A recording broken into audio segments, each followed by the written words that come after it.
Hi guys, welcome back to my channel. My name is Kristen and I'm a licensed esthetician. I don't think I've mentioned that in a video yet, but here it is. I went to school for skin. I know all about skin and I professionally work with skin, just not at this time because we're quarantined. So I'm using YouTube as my platform to educate those of you who want to learn. Today we are going to be doing quarantine skin routine. I'm going to demonstrate how I wash, exfoliate, and moisturize my skin, and I'm going to dive deeper into the information and the education behind why we exfoliate, cleanse, moisturize, all that good stuff. So if you want to know more about that, keep watching. Alright, so the first thing I do in the morning is I come in and go to the bathroom and wash my hands, and then I brush my teeth and floss my teeth, and then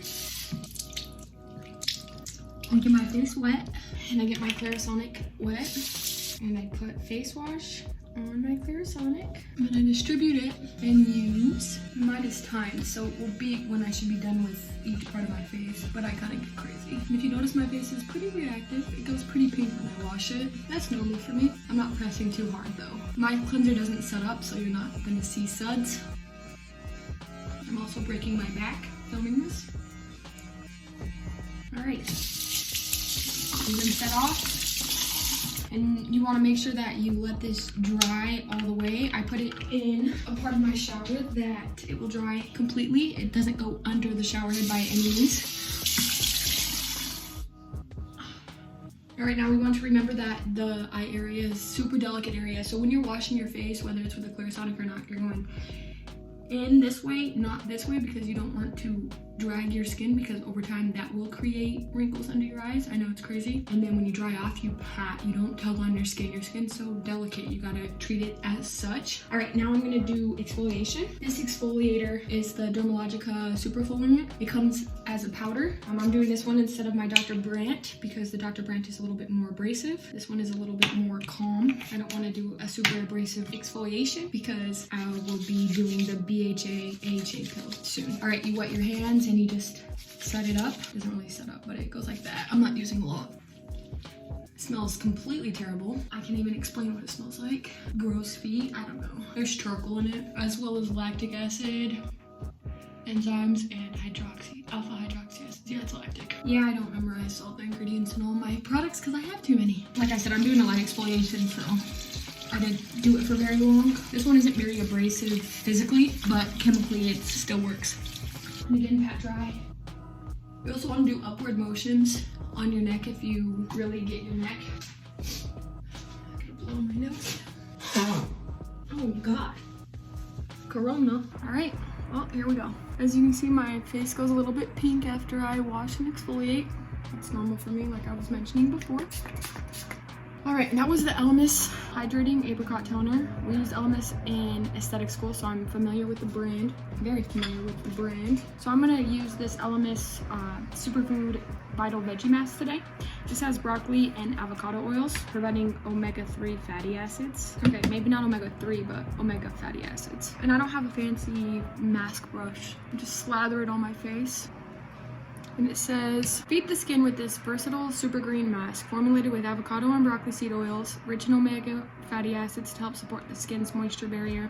Vitamin C and passion fruit acids help brighten for a fresh looking complexion. Apply the mask twice weekly on cleansed skin. A slight tingling may occur while the mask works its magic.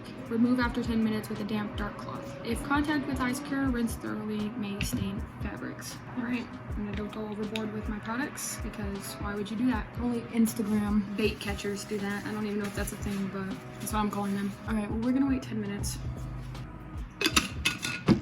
Oh man. The toner goes after the mask. All right, Elemis Soothing Apricot Toner. I wasn't really planning on putting a mask. That's why I sprayed the toner on first. All right, now, I don't really need to mix toner in this essence, but my face is a little bit pinky in the brain. I really hope that you can't hear the wind outside.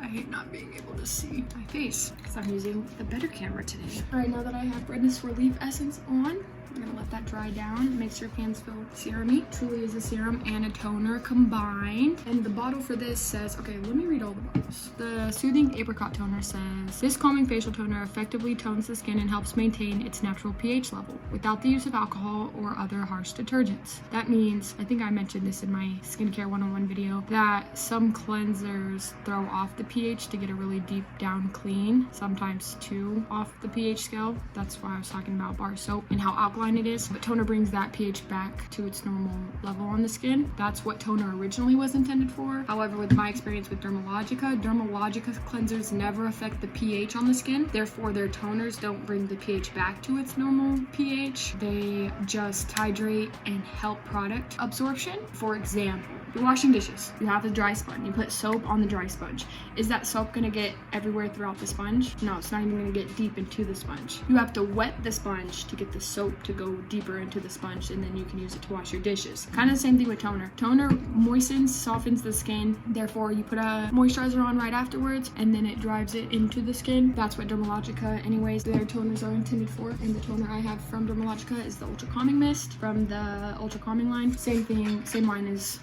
the Redness Relief Essence. And I waited for this to dry down because it's the essence, not a toner, just to clarify. And now we are going to moisturize the Ultra Repair Cream by First Aid Beauty. I'm almost out, guys.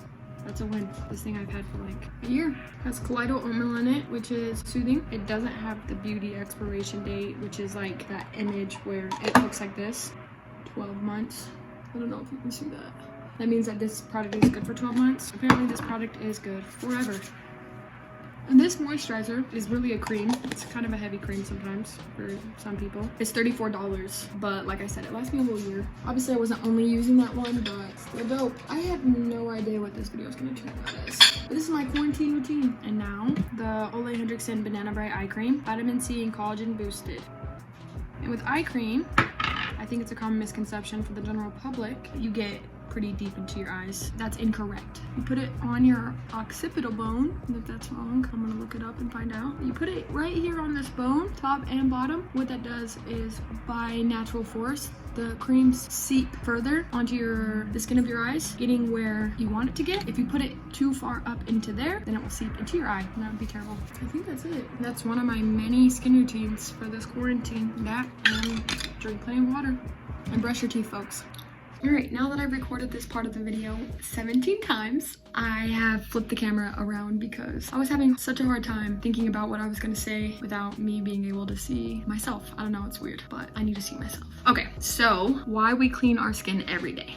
Probably to get rid of the dirt and oil and makeup and bacteria and viruses and pollutants on our skin. Yeah, so all of those things sit on top of our skin and stay there and end up clogging our pores, and clogging our pores results in breakouts and enlarged pore size. So by cleaning your skin, you are limiting breakouts and you are keeping your natural pore size, hopefully. You also boost hydration by cleansing your skin every day. You are enabling enough water and product retention. If you completely stopped cleaning your face, you know what would happen. Those of you who don't clean your face probably do. Maybe you don't, I don't know. Your pores would clog, leading to serious acne. You would have severe redness, and dryness, and irritation due to insufficient hydration because of the lack of penetration. Your skin would appear dirty, oily, greasy, and significantly aged. You would then most likely become very itchy, which would lead to scratching, which would lead to breaks in the skin surface, which create points for infection. So cleanse your skin, guys, all right? Other benefits of cleansing, it makes your skin look healthy and radiant, which, I mean, don't you want that? It also helps with anti-aging product penetration. So if your goal is to look a little bit younger, reduce the appearance of fine lines and wrinkles, you need to clean your face. Duh. Like I mentioned before, it maintains proper pore size, which enlarged pore size is a really common skin concern. So exfoliation. Why do we exfoliate? Well, when we get older, naturally our skin cell regeneration slows down significantly. Our body is shedding our skin cells slower than normal, and it's not regenerating new ones as fast. So when you have like a youthful appearance, it's literally because your skin cells are young, they're new, they're fresh, they're clump. When you get older, that slows down, so you have more of your old skin cells sitting around and less new ones. When your old skin cells start to pile up on the skin surface, it can leave your skin looking dull and rough and dry. It also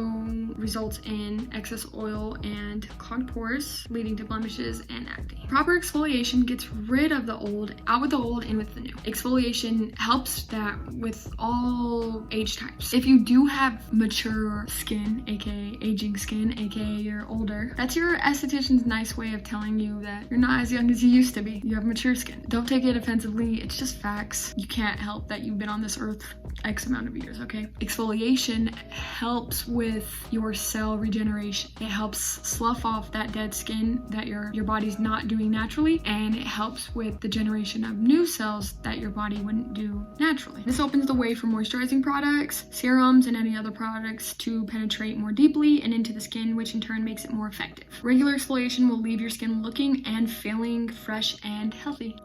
So when you should exfoliate depends on you. This is that troubleshooting part. Your skin is just a giant troubleshoot situation. Some people can only handle exfoliation once a week. Some people can handle 4 times a week. You just have to find the perfect amount of exfoliation for you. If you're using a physical exfoliation as your exfoliation, just make sure you're not scrubbing too hard. You can cause damage to your skin if you're scrubbing too hard. If you're using a chemical exfoliation and you've tried an AHA or a BHA, an AHA is alpha hydroxy acid, that's lactic or glycolic acid, or a BHA, which is beta hydroxy acid, which is salicylic acid. If that's too much for your skin, then you're gonna wanna go the fruit enzyme route, and fruit enzymes are ingredients that exfoliate with a fruit enzyme. Fruit that have really good enzymes are papaya, pineapple, strawberries, pumpkin, and blueberries. All right, now extractions. If you don't know what extractions are literally extracting your blackheads or your whiteheads or your comedones out of your skin without the use of exfoliation or cleansers. So if you have a clogged pore or a pimple and you pop it, that's what extractions are. On this episode of why you should let your facialist do your extractions and not do them yourself, deep cleaning pore strips, like your pore strips, they rip out the outermost layer of the skin and sometimes leave the tip of the blackhead while the pore is still mostly clogged. So those aren't that great unless you can ensure that it gets the entire clogged pore. An extraction tool, from personal experience, I'm an esthetician. I do them for a living. But you will not catch me using an extraction tool at home on myself because I have no mercy on myself. I will damage my skin myself. For somebody who isn't educated in this field, you probably shouldn't use an extraction tool at home. You're going to hurt your skin. You might even make yourself bleed. Don't do it. You don't need to buy an extraction tool. Go to an esthetician, get a facial. They'll do extractions. Go to a reputable one so they don't hurt your skin. You don't want that to happen. If you use an extraction tool incorrectly or somebody uses an extraction tool incorrectly on you, you'll get irritation. You could get scabs or even scarring. You can break your capillaries on your skin, or you can spread infection, and you can cause dark spots. Just all bad things. So just don't buy that extraction tool at home. Don't do it. Trust me. If you have a obvious whitehead that's just like staring people in their face, wash your hands or get Q-tips. Use the Q-tips or your freshly washed hands. Do not use your fingernails because they carry bacteria and you can also hurt your skin with your nails. Either do it like this or use Q-tips. Get it out. Wash your face. Disinfect the area with witch hazel. That's the only advice I can truly give, and that's just for big whiteheads that are just gross and you just can't go out in public with it that white. I understand. That's my advice to you. Other than that, don't do it. Don't touch your face. The reason why it is better for your esthetician to do it is because we steam the face and we use warm hot towels on your face, which soften the follicles, which allow for easier extraction. It doesn't cause so much irritation. We don't have to use so much pressure. If you go and get a facial and it includes extractions, I just want to warn you, it is painful. So just prepare yourself for that, but it's necessary pain, I would say. And also my favorite part of my job, because I'm gross.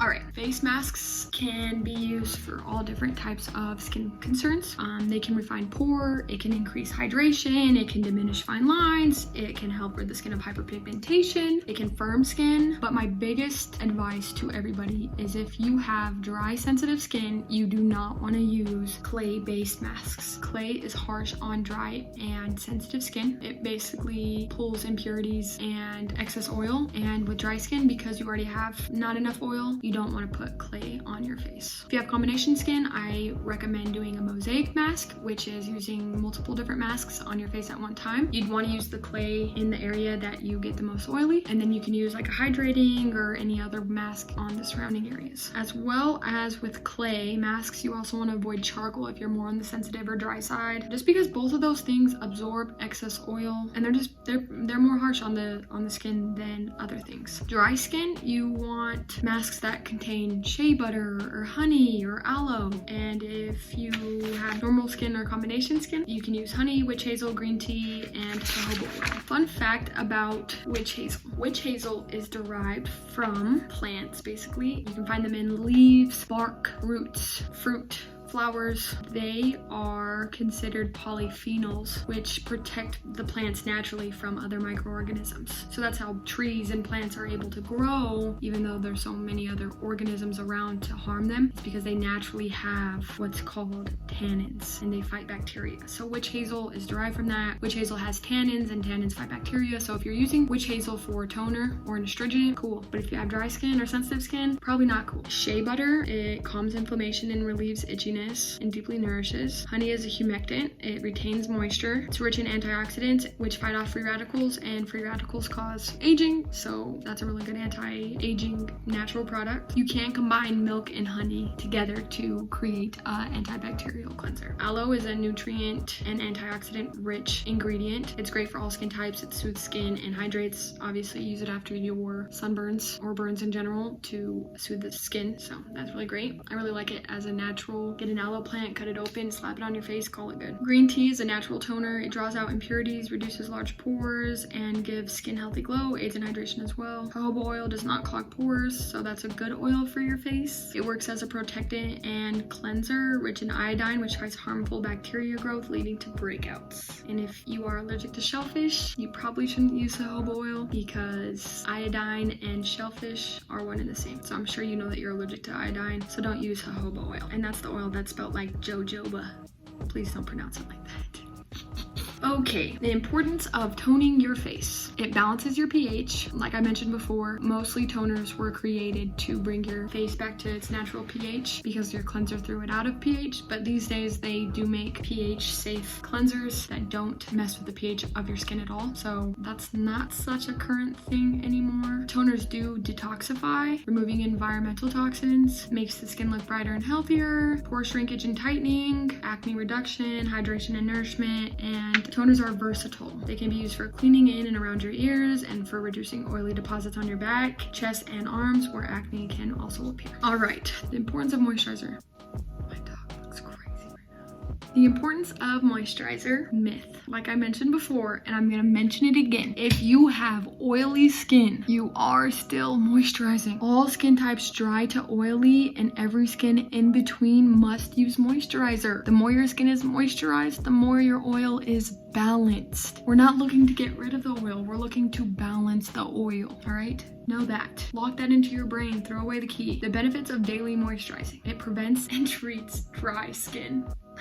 That's crazy. It protects sensitive skin, and it improves skin texture and tone, and it masks imperfections. Moisturizers hold water in the outermost layer of the skin. They also act as a temporary barrier for your skin. So that barrier that your skin naturally has, moisturizer acts as a barrier. So you're double protected. If you didn't know, your skin is the largest organ. You gotta protect it. So when you get out of the shower, you moisturize your whole body, including your face. You don't use the same moisturizer for your face that you use on your body. You know who I'm talking to. That person knows who does that. No jerkins on your face, man. The best time to moisturize is right after the shower or right after you've cleansed. Like I mentioned before, I think I mentioned it in this video, right?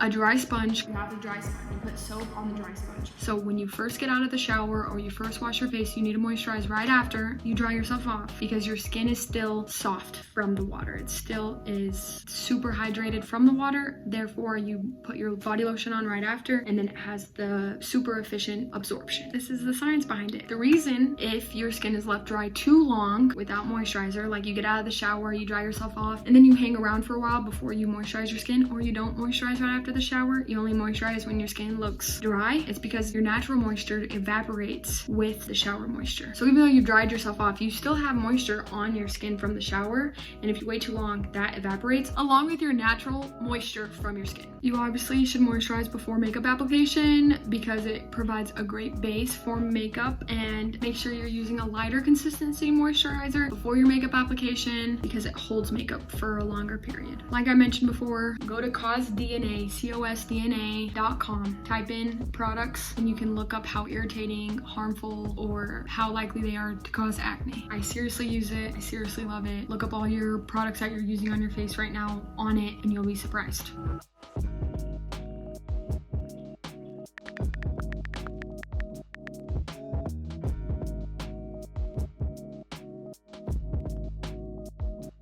Alright, that's it for this video. Make sure you thumbs up this video, subscribe, ring the bell, share it, tell your friends. I'll be making more. Thanks for your support. And shout out to my editor, Kale. I see you. Welcome to the Henny and Kristen show with your hosts, Henny and Kristen. Thanks for your help, babe. Is it perfect? What do I want to put on my face now? Along with your nostril. God damn it.